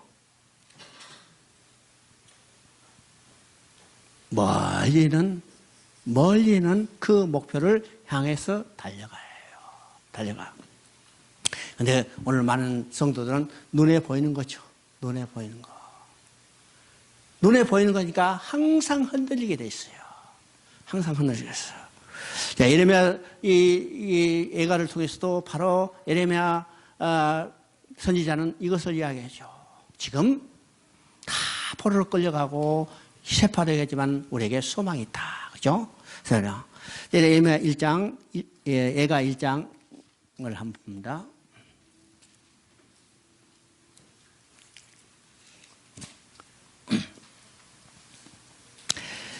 1장 1절 2절 한번 읽어봅니다. 슬프다 이 성이여 전에는 사람들이 많더니 이제는 어찌 그리 적막하게 앉았는고 전에는 열국 중에 크던 자가 이제는 과부같이 되었고 전에는 열방 중에 공주였던 자가 이제는 강제 노동을 하는 자가 되었도다. 밤에는 슬피 우니 눈물이 밤에 흐르며 사랑하는 자들 중에 그에게 이루하는 자가 없고 친구들도 다 배반하여 원수가 되었도다. 지금 선지자가 눈물을 흘리고 있는 거죠. 지금 눈에 보이는 참담한 현실을 보고 눈물을 흘릴 수밖에 없었던 형편이었을 겁니다. 그러나 예레미야는요, 이 애국을 물리적인 파괴나 또는 손실만을 슬퍼하고 있는 게 아니에요. 딸 시온의 영광이 떠나갔으며, 이건 영적 죽음, 하나님과 교제가 단절된 상태를 깨달은 거예요. 그렇죠? 이스라엘이 지금 왜 유다가 멸망받았어요? 하나님과 관계가 단절됐기 때문이요. 하나님께 돌아오지 않고 그들은 우상을 섬기다 하나님의 징계를 받아서 포로로 끌려갔기 때문에 예레미야는 이 모습을 보고 지금 죽어버린 이스라엘 곧 처녀 시온의 죽음을 애곡하고 있는 것입니다. 이 모습이 어떤 모습이요? 에스겔 37장에 보여준 것처럼요, 이스라엘 백성이 마른 뼈같이 완전히 포로된 상태, 이것을 보고 있는 겁니다. 그러면 예레미야가 이 애가 속에서 눈물을 흘리면서도 무엇을 발견하는가 하면 성전이 파괴됨으로 인해서 슬퍼하고 있는 것을 보게 됩니다. 성전은 뭐라고 써요? 임마누엘하여 고난을 받으실 예수 그리스도의 모습을 갖고 이제 예레미야 애가 속에서 우리가 발견하게 되는 거죠. 우리 2장 4절을 한번 보면 처녀 시온의 장막이 이게 노를 불러 노를 물처럼 쏟으셨다. 4장 11절에 보니까 여호와께서 분을 바라시며 맹렬한 노를 쏟으시매. 지금 노를 쏟았단 말이 지금 예레미야 예계 속에 15번이나 반복돼요. 뭐 때문에 노를 쏟으셨어요? 그들이 하나님과 관계가 단절되고 하나님께 돌아오지 않았기 때문이에요. 근데 3장에 보면요, 예레미야가 이 낙심독에다 소망을 발견하게 되는 거죠. 3장 21절부터 24절 한번 읽어보십니다. 3장 21절부터 24절. 이것을 내가 내 마음에 담아두었더니 그것이 오히려 나의 소망이 되었사오면 여호와의 인자심과 궁일이 무궁하심으로 우리가 진멸되지 아니하니이다. 이것들이 아침마다 새로우니 주의 성실이 크도소이다. 내 심령에 이르기를 여호와는 나의 기업이시니 그러므로 내가 그를 바라리로다. 그러니까 낙심 중에도 지금 소망을 바라보고 있죠. 소망을 바라보고 있습니다. 그러면 예레미야 애가를 통해서 우리가 뭘 깨닫게 되느냐 하면 지금 오실 메시아에 대해서 바라보고죠. 오실 메시아 곧 그리스도를 바라보는데 예레미야서에는 예수님이 오셔서 당하실 모든 일을 그대로 표현하고 있는 것을 우리가 보게 됩니다. 2장 1절 한번 봅니다. 2장 1절. 슬프다 주께서 어찌 그리 진로하사 딸 시온을 구름으로 덮으셨는가. 이스라엘의 아름다움을 하늘서 땅에 던지셨으며 그의 진로에 내려 그가 발판을 기억지 아니하시니. 자, 딸 시온을 구름에 덮으셨는가? 이스라엘 아름다움을 하늘에서 덮으셨으며, 이것은요, 예수님이 십자가에서 순환을 당하는 그의 모습이요. 하늘은 캄캄해졌다고 했어요. 하늘 캄캄해졌다죠? 구름을 덮으셨는가? 3장 1절을 봅니까? 여호와의 노하신 매로 말미암아 고난을 당하신지라. 예수님은 여호와의 노로 말미암아, 이건 누구에게 이제 매를 취해야 할 것이요? 우리가 받아야 할 매를 누가 받으시냐면 예수님이 대신 받으셨어요. 우리가 받을 매를 예수님이 대신 받아서 고난받았죠. 이제 3장 8절에 보니까 내가 부르짖어 도움을 구하나 내 길들을 물리치시며, 그렇죠? 이것은 뭘 보여줘요? 예수님이 하나님이 어찌한 나를 버리시나니까 지금 십자가에서 부르짖어 하늘을 향해 부르짖어도 하늘에서는 아무런 소리 안 했어요. 그렇죠? 11절부터 13절까지 보니까 나의 길들을 치우게 하시며 내 몸을 찢으시며 나를 적막게 하셨도다. 활을 당겨 나를 화살의 관역으로 삼으시며 화살통의 화살들로 내 허리를 맞추셨도다. 이것은 예수님이 찢기고 상하고 창에 찔린 모습을 그리워합니다. 3장 14절 보면요. 3장 14절 한번 읽어보실까요? 나는 내 모든 백성의 조롱거리 곧 종일토록 그들이 노래거리가 되었다. 이것은 뭘 이야기해요? 예수님이 십자가에 달리실 때 그 백성들이 조롱하는 내용을 그대로 이야기하고 있죠. 또 15절 보니까 고난의 잔을 마시는 것을 이야기합니다. 15절에 나를 쓴 것으로 배불리시고 쑥으로 취하게 하시며, 그러면 예수님이 십자가에 달리실 때 어떻게 했어요? 쓴 쑥을 적셔서 마시게 한 거예요. 그 다음에 52절 보니까 이유 없이 예수님을 미움받는 것을 말하고, 53절에는 무덤에 장사될 것을 이야기하고, 57절에는 부활의 소망을 이야기합니다. 그러나 4장에 가서는요, 이제는 지금 장사했던 예수님이 다시 부활해서 지금 하늘에 오를 것을 이야기를 하고 있어요. 그러니까 예레미야 예가를 통해서 이 예루살렘의 성이 불타고 해파되는 가운데 무엇을 깨닫게 돼요? 주님이 죽으심으로 그들 다시 회복할 것에 대해서 소망을 가지고 있다는 사실을 우리가 보게 되는 겁니다. 잠시 쉬었다 싶다.